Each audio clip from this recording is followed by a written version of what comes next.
Assalamualaikum warahmatullahi wabarakatuh. Allahumma sholli ala Sayyidina Muhammad wa ala ali Sayyidina Muhammad. Pemirsa yang dirahmati Allah, marilah kita simak ceramah dari Kiai Haji Abdullah Gimnastiar dengan tema Salat sebagai gerbang pembuka pertolongan Allah. Sebelumnya marilah kita perbanyak sholawat minimal 1000 kali sehari, agar hidup kita penuh barokah dan mendapatkan syafaat kelak. Jangan lupa berikan dukungan kepada channel kami dengan memberikan super thanks seikhlasnya. Semoga menjadi amal jariah bagi Anda. Selamat menyaksikan. Alhamdulillahi Rabbil Alamin. Alhamdulillahilladzi khalaqal mauta wal hayata liyabluwakum ayyukum ahsanu amala wa huwal azizul ghafur. Ashhadu an la ilaha illallah wahdahu la syarika lah wa ashhadu anna Muhammadan abduhu wa rasuluh. Allahumma salli wa sallim wa barik ala Muhammadin wa ala alihi wa ashabihi ajma'in.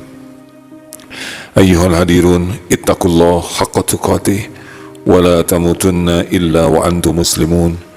Wa qala lahu ta'ala fil Qur'anil Karim, a'udzu billahi minasy syaithanir rajim. Bismillahirrahmanirrahim. Wal 'asr innal insana lafi khusr illa alladhina amanu wa 'amilus shalihati wa tawasaw bil haqq wa tawasaw bis sabr. Semoga Allah yang menakdirkan kita menjadi muslim dan bisa beribadah Jumat ini benar-benar ridho, menerima semua amal-amal kita dan mengaruniakan istiqomah sampai husnul khotimah. Amin ya rabbal alamin. Hadirin, salat adalah rukun Islam sesudah syahadat yang sangat penting sekali. Salat adalah tiang agama. Tanpa tiang ini bangunan roboh. Tanpa salat muslim roboh akidahnya, amalnya. Salat diperintahkan Allah, luar biasa hikmahnya. Bagi orang yang salatnya bagus, niscaya salat akan membuat dirinya diampuni dosa. Sebagaimana di depan rumah ada sungai dan mandi 5 kali sehari, pasti bersih. Dosa-dosa kecil berguguran dengan salat yang baik. Salat menjadi pencegah dari perbuatan keji dan mungkar. Inna sholata tanha 'anil fahsya'i wal munkar. Salat menjadi gerbang pembuka pertolongan Allah. Wasta'inu bisabri wassalah. Makin bagus salat, makin terpelihara akhlak. Makin bagus salat, makin terbuka pertolongan Allah dalam mengarungi hidup ini. Salat adalah zikrullah yang paling komplit. Dalam keadaan wudu menghadap kiblat, ada takbir, tahmid, tahlil, tasbih, ada Al-Quran, ada Fatihah, ada ruku, ada sujud, ada doa di antara 2 sujud yang sangat lengkap. Ampunan Allah, Rabbighfirli warhamni, permohonan kasih sayang Allah, wajburni, mohon dicukupi oleh Allah, warfa'ni, mohon diangkat derajatnya oleh Allah, warzukni, mohon diberikan rezeki yang berkah, wahdini, mohon diberi petunjuk. Itu dalam salat. Diberikan wa'afini, sehat dan dihapuskan semua dosa dan aib. Itu ada dalam salat. Jadi salat itu sebetulnya dahsyat sekali. Kalau kita benar-benar menggunakan, memperbaiki salat kita sebaik-baiknya, maka kehidupan kita akan diperbaiki oleh Allah. Salat kita buruk, itulah yang membuat kehidupan kita seringkali berperangai, bersikap buruk. Namun bukan hanya salat ritual fisik, tapi pasti harus hati hadir. Karena seringkali kita salat, lahir kita sepertinya patuh ke Allah.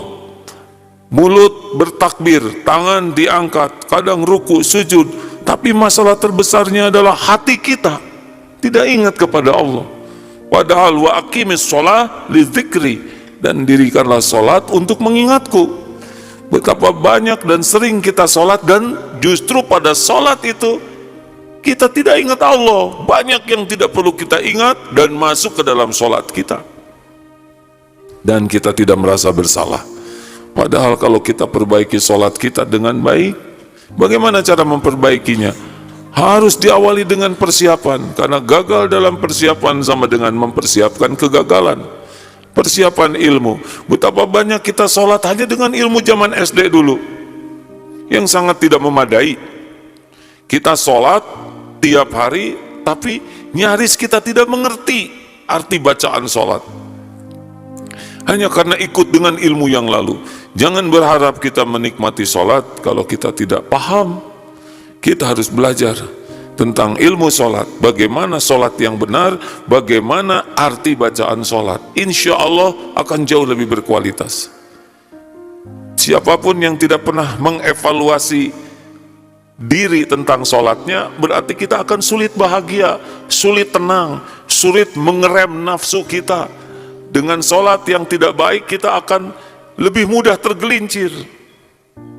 Mari kita kembali membuka buku-buku pelajaran-pelajaran yang benar tentang sholat kita, supaya kita tahu aturan benar dan paham bacaan sholat. 2, mari kita lakukan sholat dengan semangat bahwa sholat itu gerbang pertolongan Allah. Khusyuk itu bukan sesuatu yang sulit. Kita sering khusyuk ketika ketakutan, kita khusyuk ketika sangat mengharapkan sesuatu, kita khusyuk.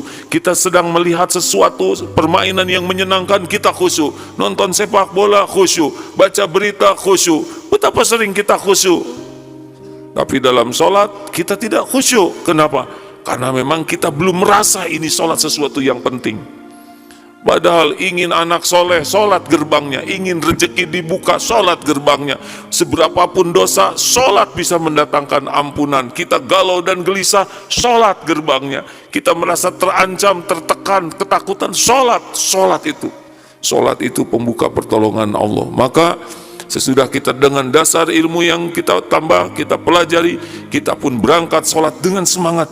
Ini saya akan menghadap kepada Allah, Tuhan saya, pemilik, pencipta, penentu segala-galanya, satu-satunya yang bisa menolong saya menghadapi hidup ini. Kalau berurusan dengan manusia, satu-satunya yang bisa membulak-balik hati.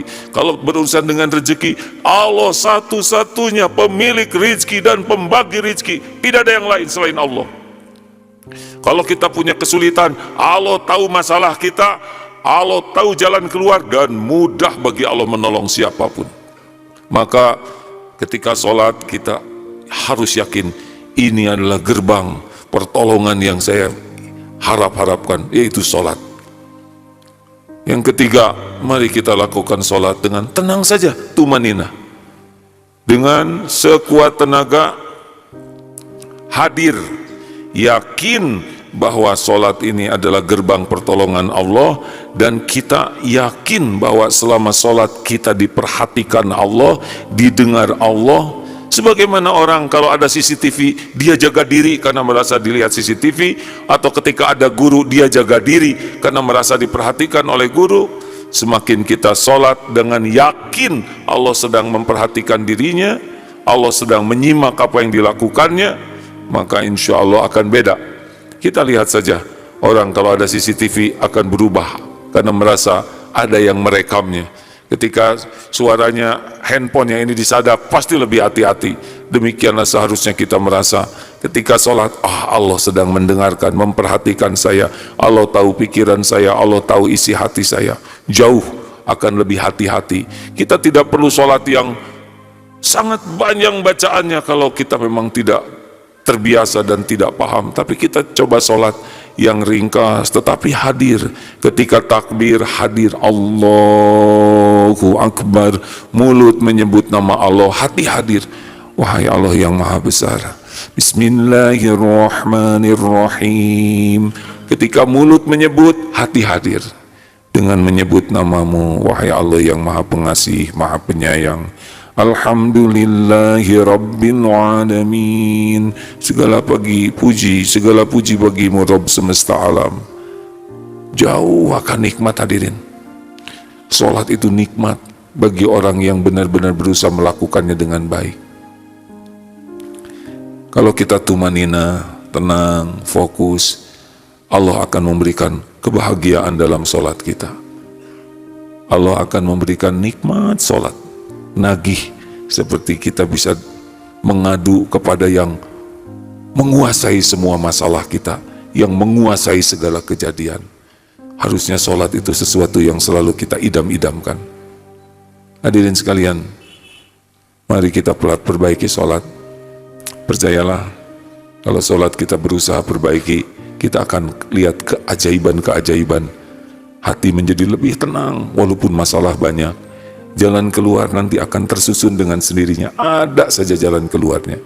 Banyak perubahan-perubahan yang tidak kita duga, tidak kita sangka.